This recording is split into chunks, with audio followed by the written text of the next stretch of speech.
भारत की ताकत उसकी विविधता में है।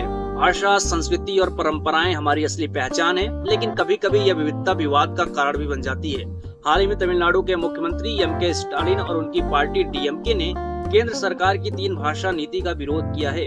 उनका कहना है कि तमिल और अंग्रेजी ही काफी है, हिंदी थोपना हमारी संस्कृति पर हमला है।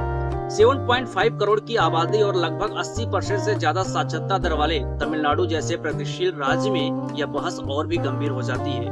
234 विधानसभा सीटों वाले इस राज्य में स्टालिन की पार्टी ने 2021 के चुनाव में 159 सीटें जीतकर अपनी मजबूत पकड़ बनाई और अब वे केंद्र की शिक्षा नीति और कर प्रणाली दोनों पर सवाल उठा रहे हैं। स्टालिन का तर्क है कि केंद्र टैक्स वितरण में भी अन्याय करता है।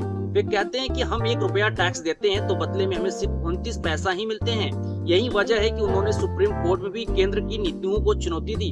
हालांकि यह संतोष नया नहीं। स्टालिन से पहले अन्नादुरै और पेरियार जैसे नेताओं ने भी तमिलनाडु यानी एक अलग दक्षिणी राष्ट्र की मांग उठाई थी, लेकिन 1963 के 16वें संविधान संशोधन के बाद किसी भी तरह के अलगाववादी आंदोलन पर रोक लगा दी गई। केंद्र सरकार का कहना है कि 3 भाषा नीति और टैक्स वितरण का मॉडल पूरे देश के संतुलन विकास के लिए जरूरी है। अगर हर राज्य अपनी अपनी शर्तों पर केंद्र की नीतियों को ठुकराने लगे तो यह संघीय ढांचे को कमजोर करेगा और देश की एकता पर सवाल उठाएगा।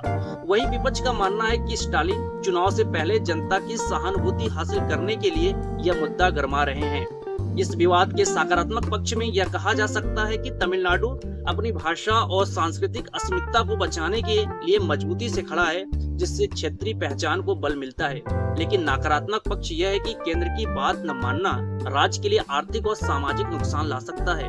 फंड रुक सकते हैं, शिक्षा और विकास योजनाएं प्रभावित हो सकते हैं और उत्तर दक्षिण की खाई और भी गहरी हो सकती है।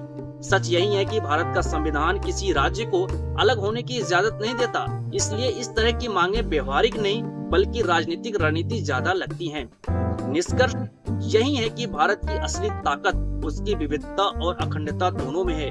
तमिलनाडु की चिंताएं जायज हो सकती है, लेकिन समाधान टकराव से नहीं बल्कि संवाद से निकलेगा। अब सवाल आपसे, क्या स्टालिन का यह रुख सांस्कृतिक अस्मिता की रक्षा है या फिर भारत की साझा एकता को चुनौती? अपना विचार जरूर कमेंट में साझा करें।